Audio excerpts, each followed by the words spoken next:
Introducción al don de lenguas. En las iglesias cristianas evangélicas hay dos corrientes o sensaciones con respecto a este don. La primera, que no es cierto, que es una invención del movimiento pentecostal carismático. Y la segunda, que es el que se predica en la pentecostal carismática, donde dicen que sí se recibe el don y que se puede ministrar. Incluso durante los discipulados, en la clase de bautismo, el Espíritu Santo se crea esa atmósfera ungida. Entonces el que habla lenguas induce con susurros en el oído al nuevo creyente, al discípulo, hasta llevarlo a recibir esa experiencia.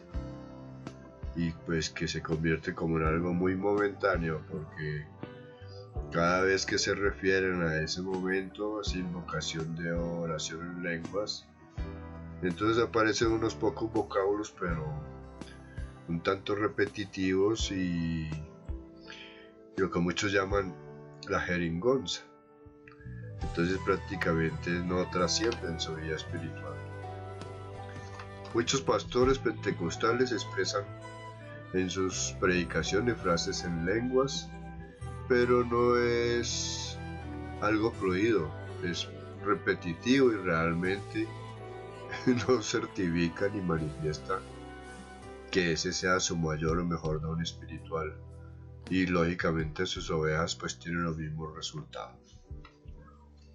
¿Sabía usted, hermano, que el don de lenguas tiene vigencia y está al alcance de todo el que la anhele fervientemente y se lo pida al Espíritu Santo? Le voy a plantear 3 argumentos bíblicos que lo certifican. Número 1. Está profetizado.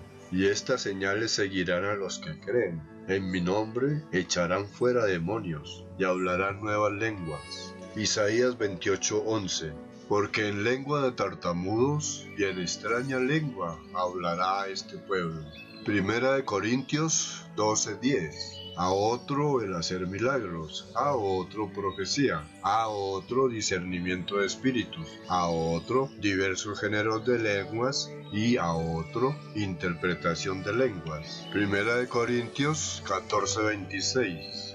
¿Qué hay pues, hermanos? Cuando os reunís, cada uno de vosotros tiene salmo, tiene doctrina, tiene lengua, tiene revelación, tiene interpretación. Hágase todo para edificación. Primera de Corintios 12, 27 al 30. Y vosotros pues sois el cuerpo de Cristo, y miembros cada uno en particular. Y a unos puso Dios en la iglesia primeramente apóstoles, luego profetas, lo tercero maestros, luego los que hacen milagros, después los que sanan, los que ayudan, los que administran, los que tienen don de lenguas. Son todos apóstoles, son todos profetas, todos maestros, hacen todos milagros, tienen todos dones de sanidad, hablan todos lenguas, interpretan todos. Hechos 19, 6, 7. Y habiéndoles impuesto Pablo las manos, vino sobre ellos el Espíritu Santo, y hablaban en lenguas y profetizaban. Eran por todos unos 12 hombres.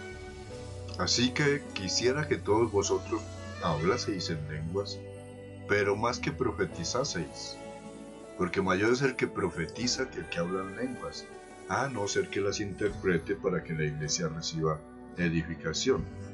Primera Corintios 14:5. Con el don de la profecía se ponen en operación al menos otros 2 dones espirituales. Número 2. Inicio del don. Día de Pentecostés. Y fueron todos llenos del Espíritu Santo y comenzaron a hablar en otras lenguas según el Espíritu les daba que hablasen. Moraban entonces en Jerusalén judíos, varones piadosos de todas las naciones bajo el cielo, y hecho este estruendo se juntó la multitud, y estaban confusos, porque cada uno les oía hablar en su propia lengua, maravillados, diciendo: mirad, ¿no son galileos todos estos que hablan? ¿Cómo pues les oímos nosotros hablar cada uno en nuestra lengua en la que hemos nacido? Partos, medos, elamitas y los que habitamos en Mesopotamia, en Judea, en Capadocia, en el Ponto y en Asia, en Frigia y Panfilia, en Egipto y en las regiones de África más allá, y romanos aquí residentes, tanto judíos como prosélitos, cretenses y árabes, les oímos hablar en nuestra lengua las maravillas de Dios. Y estaban todos atónitos y perplejos, diciendo unos a otros: ¿qué quiere decir esto? Mas otros burlándose decían: están llenos de mosto. Esto está escrito en Hechos 2, prácticamente todo el capítulo 2, pero pues estas citas, como vemos, son de Hechos 2 del 4 al versículo 13.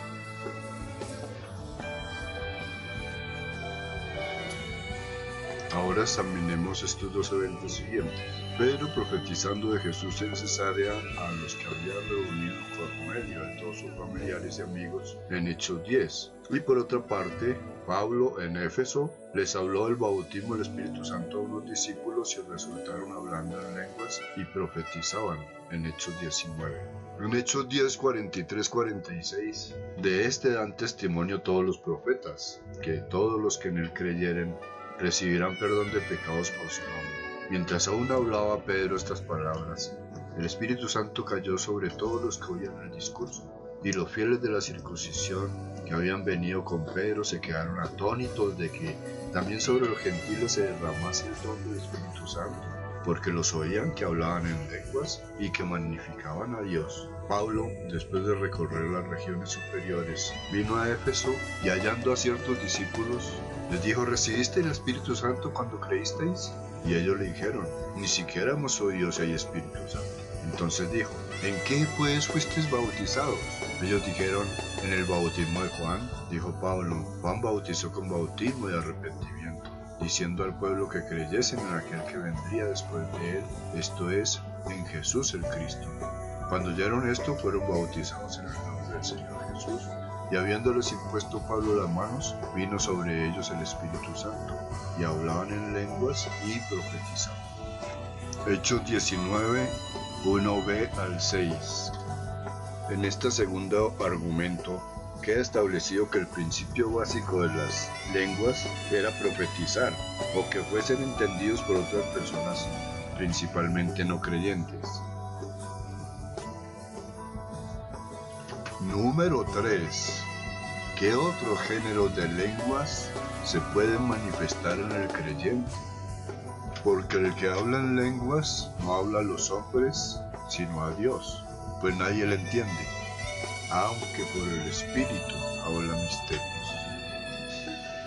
Este capítulo 14 de 1 Corintios vamos a desmenuzarlo y demostrar que sí hay diversos géneros de lenguas, y con ellas nos comunicamos con Dios.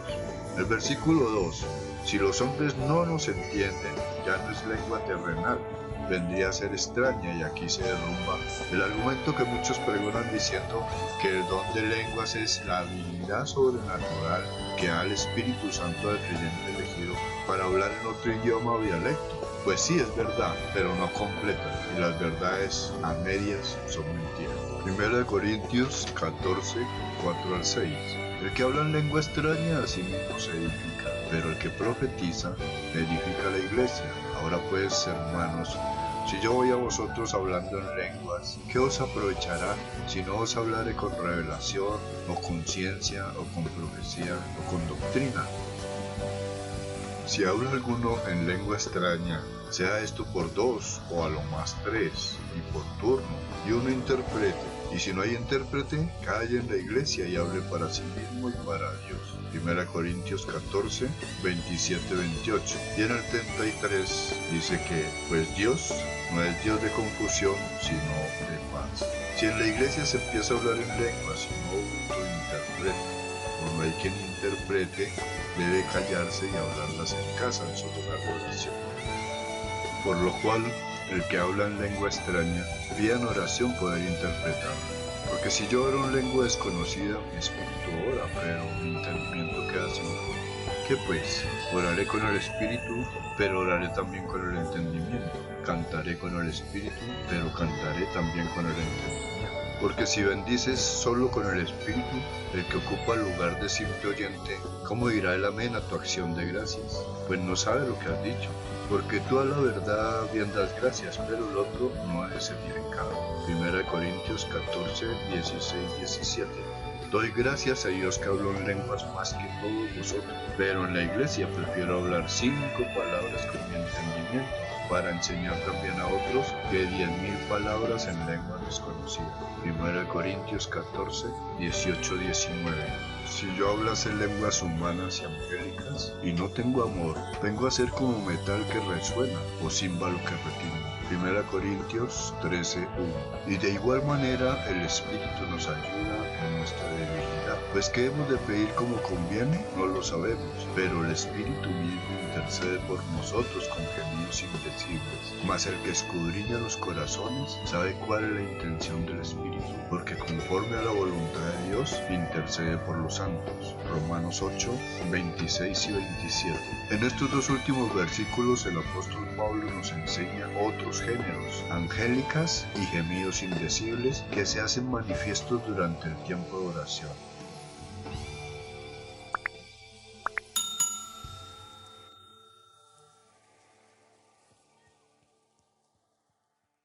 En 1 Corintios 14, 23, 25 nos dice: si pues toda la iglesia se reúne en un solo lugar y todos hablan en lenguas y entran indoctos o incrédulos, ¿no dirán que estáis locos? Pero si todos profetizan y entra algún incrédulo o indocto, por todos es convencido, por todos es juzgado. Lo oculto de su corazón se hace manifiesto, y así, postrándose sobre el rostro, adorará a Dios, declarando que verdaderamente Dios está entre vosotros. Si alguno se cree profeta o espiritual, reconozca que lo que os escribo son mandamientos del Señor. Mas el que ignora, ignore. Así que, hermanos, procurad profetizar y no impidáis el hablar lengua, pero hágase todo decentemente y con orden. Hermanos, no seáis niños en el modo de pensar, sino sed niños en la malicia, pero maduros en el modo de pensar. 1 Corintios 14, 20. Conclusiones. Reflexión. Debemos erradicar las falsas enseñanzas sobre este don. Todo lo podemos recibir, está vigente, pero realmente es subvalorado. Se recibe cuando se anhela fervientemente y se pide en oración persistente. Trae un tremendo crecimiento espiritual porque aumenta exponencialmente nuestra fe y convierte nuestro tiempo de oración de la desidia a un modo tan fructífero y eficaz que nos motiva a mantener la guía permanente de su Santo Espíritu. Si le ha gustado esta enseñanza, apóyennos con un me gusta, suscríbase y será notificado para nuevos videos. Gracias, muchas bendiciones.